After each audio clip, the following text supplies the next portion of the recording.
రాజమహేంద్రవరం మధురపూడి విమానాశ్రయం నుంచి దేశ రాజధాని ఢిల్లీకి నేరుగా ఎయిర్ బస్ విమాన సర్వీసులు గురువారం ప్రారంభమయ్యాయి.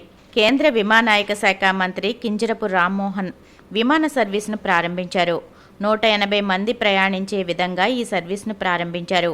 ఈ ఎయిర్ బస్ విమానం ఉదయం 10:30 రాజమహేంద్రవరం నుంచి బయలుదేరి మధ్యాహ్నం 1 గంటకు ఢిల్లీ చేరుతుంది.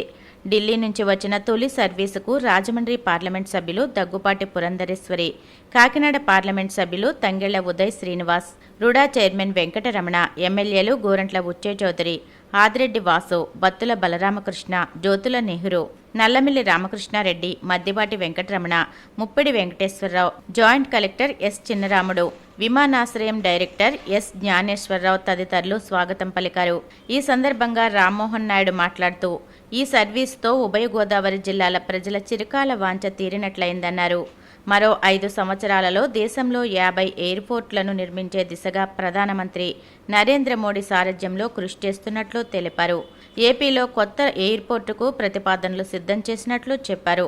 ఎయిర్పోర్టులకు మౌలిక సదుపాయాలు, విమానాశ్రయాల నుండి ఇతర ప్రాంతాలకు కనెక్టివిటీ ఏర్పాటు చేసేందుకు చర్యలు తీసుకుంటున్నామని వివరించారు.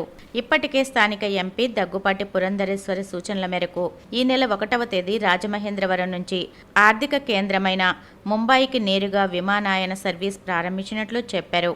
రాజమహేంద్రవరం, తిరుపతితో పాటు గుజరాత్లోని అహ్మదాబాద్, జైపూర్ నగరాలకు కూడా విమాన సౌకర్యాన్ని కల్పించేందుకు చర్యలు తీసుకుంటున్నామన్నారు. ఏపీలో రైతుల సమస్యలపై శుక్రవారం రాష్ట్ర వ్యాప్తంగా వైఎస్ఆర్సీపీ చేపట్టిన ఆందోళనలో భాగంగా తూర్పుగోదావరి జిల్లాలో కలెక్టరేట్ వద్ద ధర్నా నిర్వహించనున్నట్టు రాజానగరం మాజీ ఎమ్మెల్యే, వైసీపీ యువజన విభాగం రాష్ట్ర అధ్యక్షుడు జకంపూడి రాజా, రాజమహేంద్రవరం మాజీ ఎంపీ మార్గాని భరత్రామ్ వేరువేరుగా విడుదల చేసిన ప్రకటనలో వెల్లడించారు. ఈ కార్యక్రమాన్ని విజయవంతం చేయాలని పిలుపునిచ్చారు. ఉదయం 9:30 మార్గాని ఎస్టేట్ నుంచి ర్యాలీగా కలెక్టరేట్కు చేరుకున్నట్లు భరత్ తెలియజేశారు.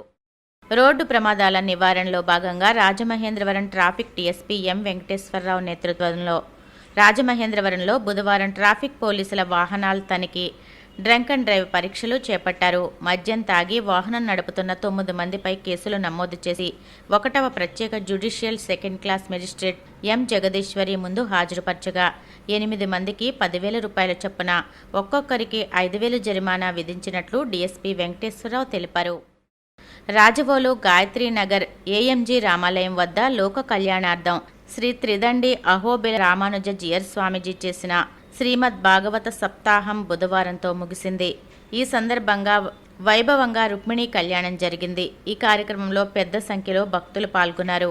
ఈ సందర్భంగా ఆయన ప్రవచిస్తూ హరికథ విన్నా, శ్రవణం చేసిన వారికి మంచి జరుగుతుందని అహోబిల రామానుజ జియర్ స్వామీజీ అభిలాషించారు. భక్తులందరి చేత ఓం నమో భగవతే వాసుదేవాయ, జై శ్రీమన్నారాయణ, జై జై, జై లక్ష్మీనారాయణ, జై జై అనే పలికింపచేశారు.